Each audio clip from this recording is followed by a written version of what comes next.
Hello, it's Evelyn of the Modern Needle, and today we want to talk about troubleshooting the knitting of socks.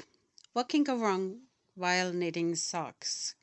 We have a heel, we have a toe, we have a leg, we have a cuff, lots of places to go wrong on knitting socks. So let's get started with knitting socks and let's have a look.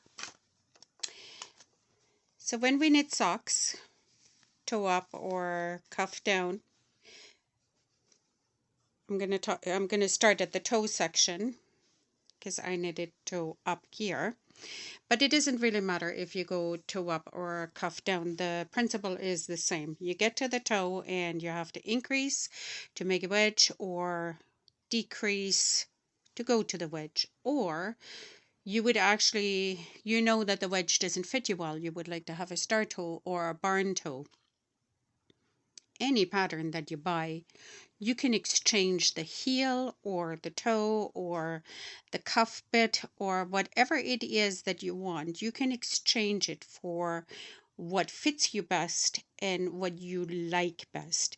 And most of the time, you don't have to do any math. If you always knit 60 stitches for your sock or 64 stitches and you love the barn toe or you love the star toe, you know what your math is or what your numbers are that you need to get to that.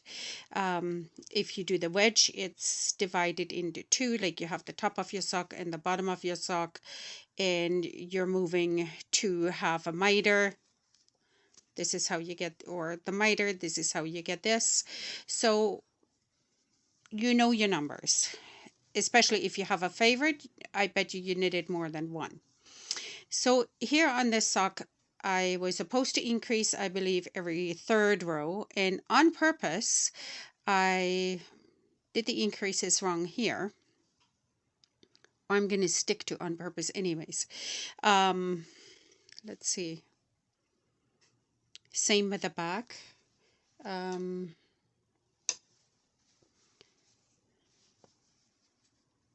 These toes look all right.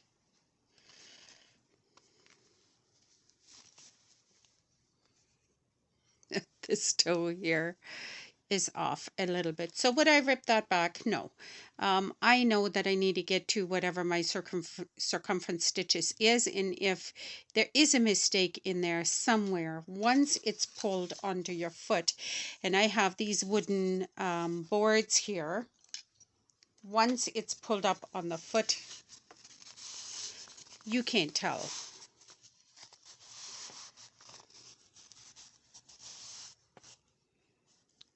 It's not going to be a big deal.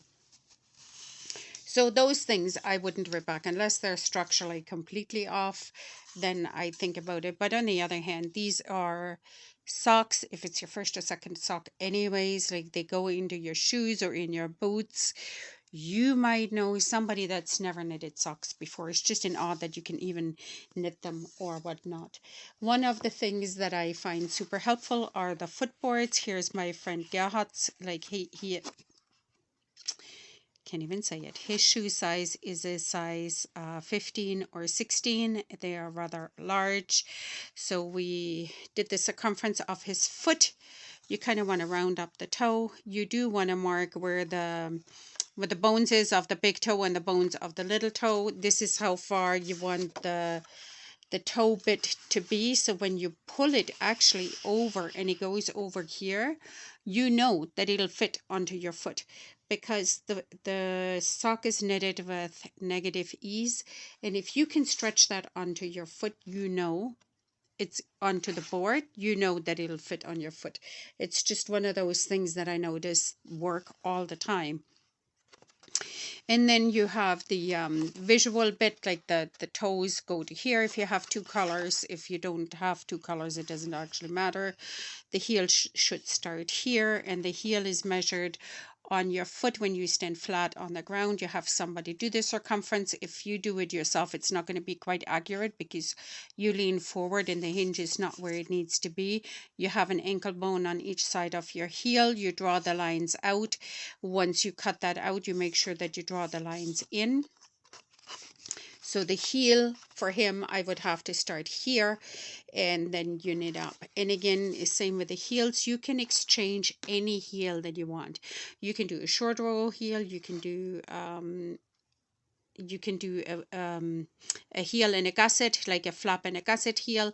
Like you can exchange it for whatever you want. You may have to do a little bit of math and you may not. You just do what you think is what you need. Now, on my particular sock here, which brings you to the next bit, which is the short row heel. That's this guy here. And again, it has the same shape as the toe, except where the really narrow part of your ankle is, that might be a bit smaller, because the math for the short row heel is whatever that half circumference is, because it's only, the heel is only on one side. If you had 40 stitches, that would be 20 stitches. 20 gets divided by 3. That is not divisible, so you would have 18 is, so you have 2 stitches extra, so they go to the outside, and the unworked stitches here is what you leave. If you have extra stitches on the outside, that means that you get a deeper heel cup, because the miter is deeper. You're forming more stitches on this side than you would if they stay unworked in the middle, because the heel, the short row heel is this. This is your shape that you're knitting, so that when it's on your foot, it actually forms like this.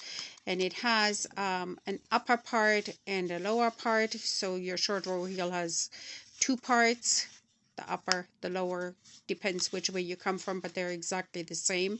This is the miter here. And sometimes you can, if you need a deeper instep, you can knit just more rounds into the miter. So instead of it joining like this, it'll join like this. It'll give you more rows here, which gives you a deeper circumference. So if you really like the short row heel and you think, man, I love this, it's not complicated, there are no holes in it, but dang it, I don't know how to make that any deeper. Once you get to the first part of the heel, there is usually a joining row. You can knit your whole circumference. You can knit 2 or 3 rounds, or even 4 or 5, if that's what you need, before you go back to doing this circumference here and doing the other part of the heel. Now, if you knit in one color, you can't really tell. If you knit in 2 colors, you'll just have to switch the colors here as if you would do for any color work, which means that you have to twist the strands so that you don't get a hole in here. But even if you get a hole in here, that is fixable. That is not anything to get gray hair over or worry about. So let's talk about if you made a mistake. For example, you split your yarn and you only have a half a stitch here. Instead of knitting with a whole yarn, you just ended up splitting it, and you just grab 2 or 3 stitches, and when you look at it, you can see that that is that will affect your structure, because it's only 1 or 2 threads that hold that stitch in place, and very often once you wear it or whatever, that can that can cause a problem. If that stitch snaps because it's weak, it'll create a hole. So what do we do here? Now, let's say if you see it and it's just the stitch happens here, your split of the yarn and the stitches down here, go ahead and ladder down and bring it back up and fix it that way. But if it would have happened down here, I would have not laddered down anyways, because such a long ladder, sometimes the yarn won't, the fabric that you're creating won't look smooth and undisturbed. You'll see that you had a join. So how would we fix that instead of turfing the whole sock or crying and then starting over? I would just, let's say on this sock here, this is a tiny circumference, so it's kind of hard to get in there. I'll show it to you on this sock. So let's say I've had a, this here is my stitch. I know that because it's a smile facing me. So I would come this way here. My stitch is this, goes around the top here. That bar here is the top of my stitch and then comes back in this way. So I would use a mattress stitch to close it. You go in anywhere you want. I would catch that half a stitch right here. I'm using this color that you can see, but of course, if I were to fix this, I would use the ecru and not the gray, but I want you to see it. So I go around the neck of that stitch here. You can see how this stitch is formed this way. You come across, go back in.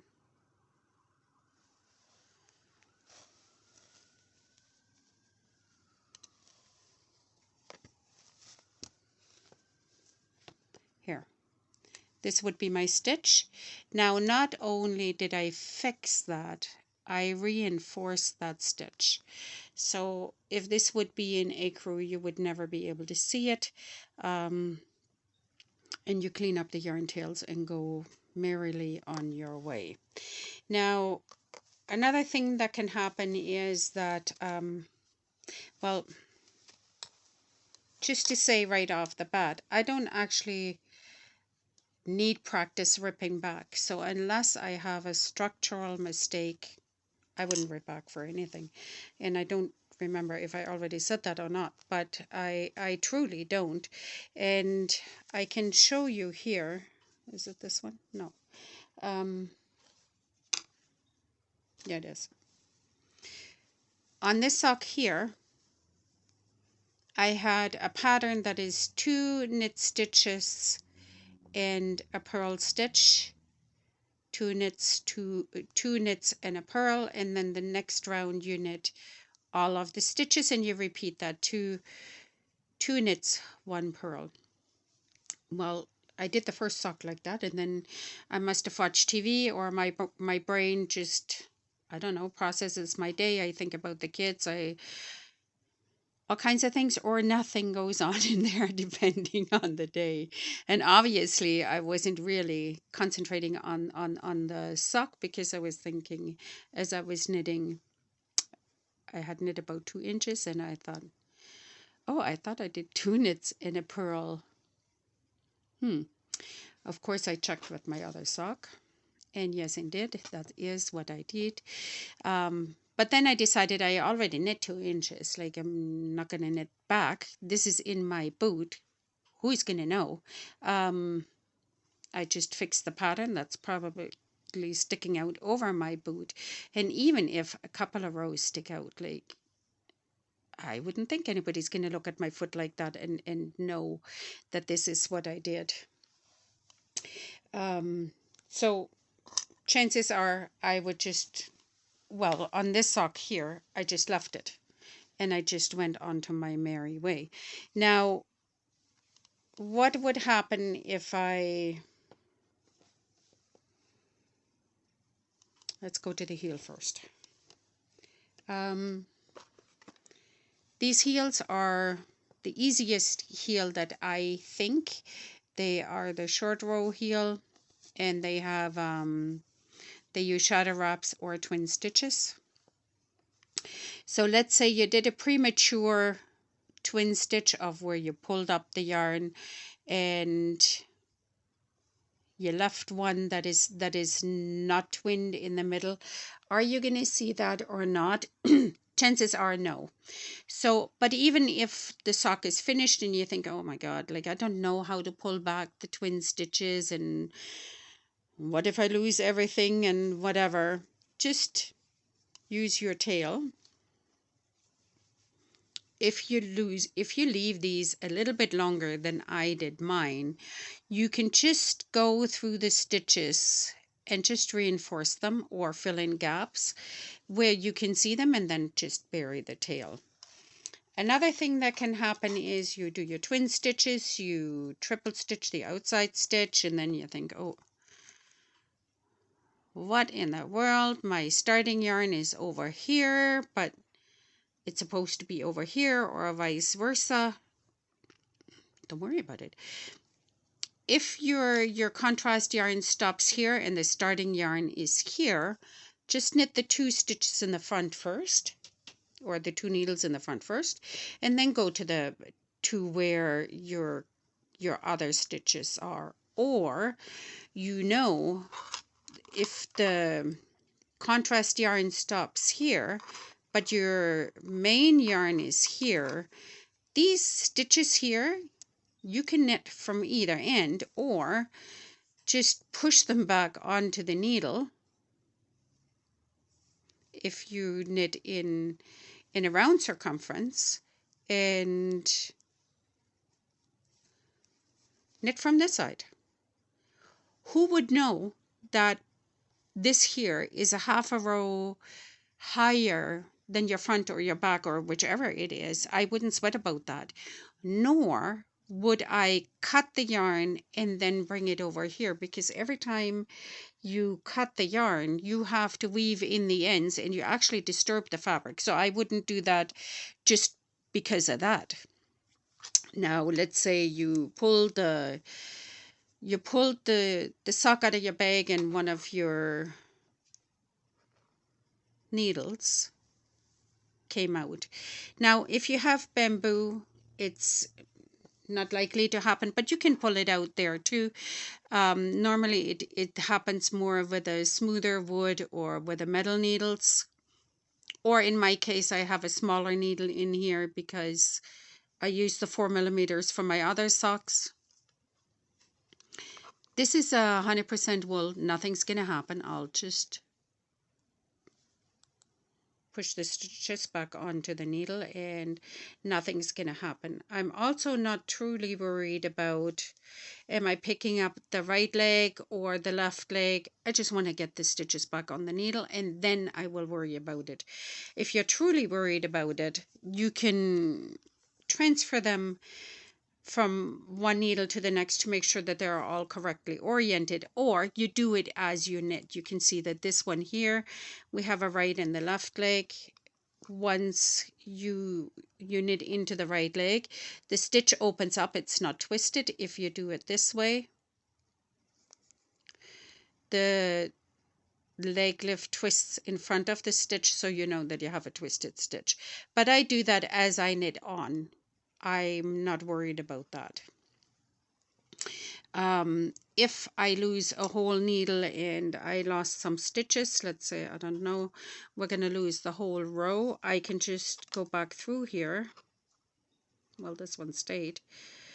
And this is how nice it is to knit with wool that's a bit toothy. It just stays in place, like that last stitch didn't unwrap.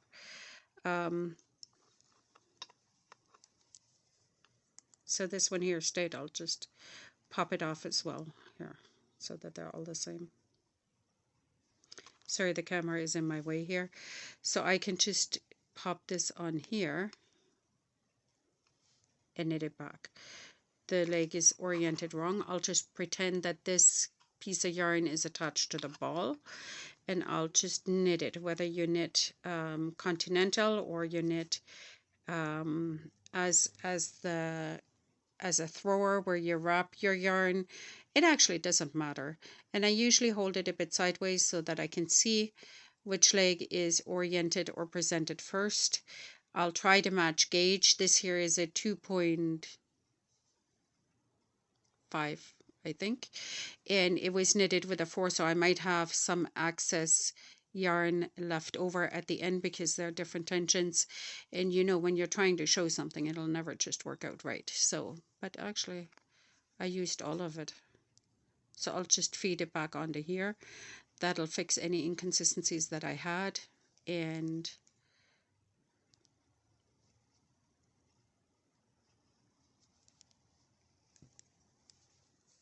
nobody is the wiser. Let's say I drop this stitch here and let's pop it off and have it go down a little bit. Like you can see, it wants to kink together. So, And I always have these smaller needles on the side because, as you can see, the smaller needles to pick up anything or to get into these bigger stitches is always easier. So I would pick up this guy here and pull him up a little bit so that I can see. This stitch, if you follow this stitch along, this is the loop that feeds into this stitch. So I know I have the right one. The next one, this is like a ladder, so this sprung of the ladder is presented next. This is my next stitch, and then you can pull it apart and manipulate it. It is not a big deal. You can use a crochet hook or you can use your knitting needle. I have the stitch on here, and I'll just re-knit it, which means I pull one loop through the other. The next stitch is this. I'll pull it up, and the knitting side is always easier to correct than the purl side. It just is that way. Probably because the loop lays in behind the stitch and not in front of it, so that you can see it better. As you know, here it is. Again, it's not disturbed or anything. If it would be disturbed, you can always pull onto these between bars that connect one stitch to the next. You can pull on them a little bit to even out your stitches. With the wool, it's a little bit easier. Plus, once this is washed for the first time or blocked out, these stitches here will puff up. The knit stitch, when a knit stitch is facing you, you know that the inside is the purl, because that is the back side of a knit stitch. So if you have a pattern, you might need to turn the sock in and out and in and out to fix your stitch. Also not a big deal. So let's say I want to say, oh gosh, that heel didn't work out the way that I wanted it to, or whatever happened, and now I need to pick up these stitches here, and because I need to pull back, but I didn't put in a lifeline because it's such a tiny circumference, number one, and number two, I didn't really think I needed one. You know, the knit stitch is facing you, and when these little V's, that's actually your stitch. The new stitch is coming out of this V or the smiles. So the smile column, whether you knit top down or from the toe up, the direction that you knit in is always facing you. So the smiles are always facing me. The smile is the stitch. The frown, which is this guy here, connects the one stitch to the next. So this bar in here connects the right stitch to the left stitch, and so on.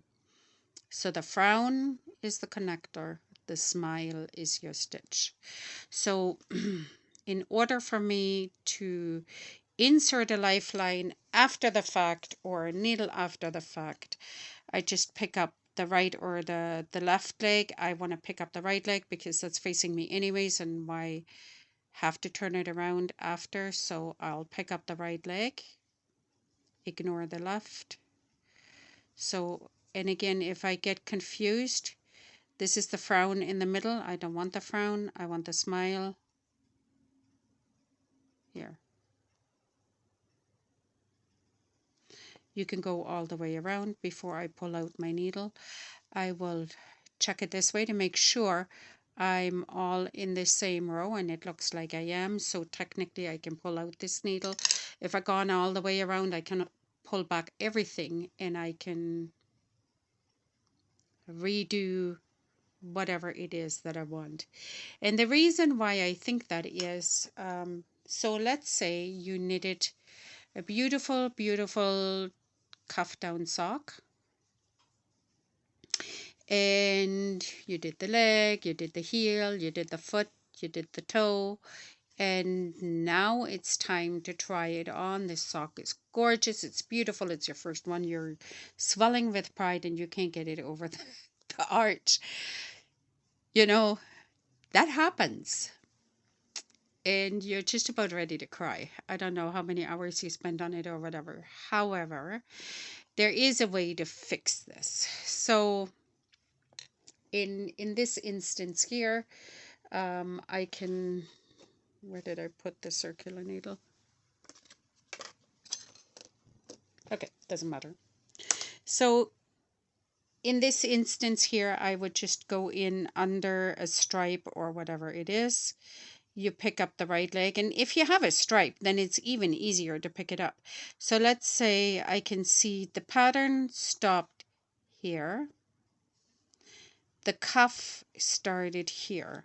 So my last row of the pattern is actually this, and I finished with a knit row so that I don't have the purl side coming through. So I just pick up my right leg,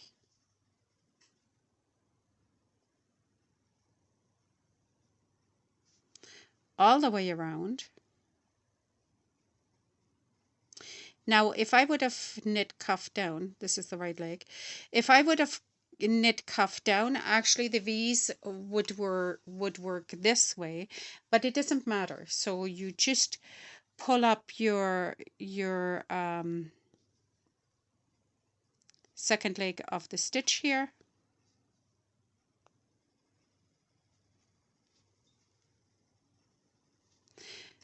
Because I turned it around, it'll now be the left side of the stitch that I'm picking up. I think here I kind of messed it up. Anyways, you go all the way around, and once you have all of them, you can check that you're on the right thing. I would take the scissors and cut this off. You have all of your stitches on the needle, every single one of them. Nothing is going to happen.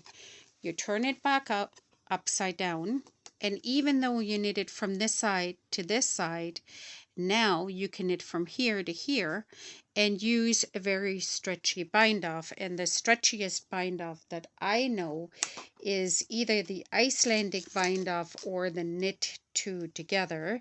And I'll just demonstrate that here for 1 second.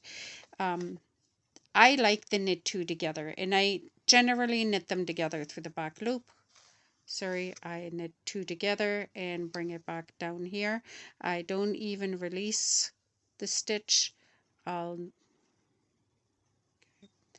bit split a yarn, tiny yarn needle, and the camera. There we go. Put it back. I can see that I split this stitch, but I'm just demonstrating it, so it actually doesn't matter.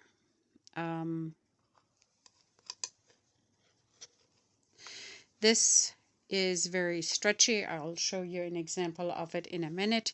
Or the Icelandic bind off, where you have your stitch, you slide it back onto the needle. Sorry. Stretch this stitch, and you actually knit through your second stitch, not through the first one. You bring this out, bring it back onto the left needle, go back into the second stitch. This works a little bit better with a crochet hook, but if you're patient, it's just fine. And this is called the Icelandic bind off. There are multiple videos out on that as well. It does look a little bit different. It almost looks like a little braid at the top. Let me see. Yeah, this is a pair of fingerless mitts, and it is a self-striping one, and the Icelandic bind off is quite pretty, and it is very, very stretchy. The knit two together through the back loop is just a regular bind off. You bind off with your jog up here, which is you just take your needle, your mending needle, I thought I stuck it in here, wherever it is. You take your mending needle and you feed it through the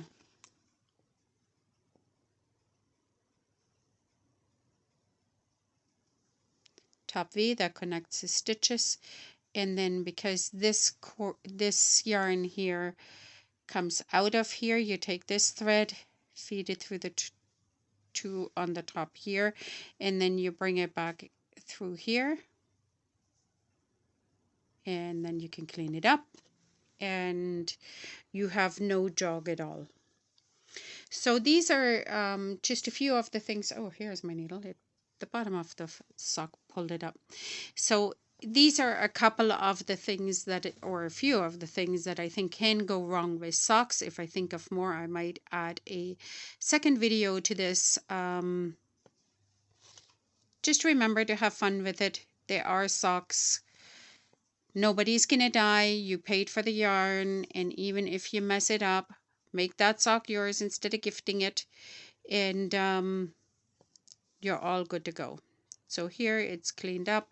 There is no jog. I usually just go in this way.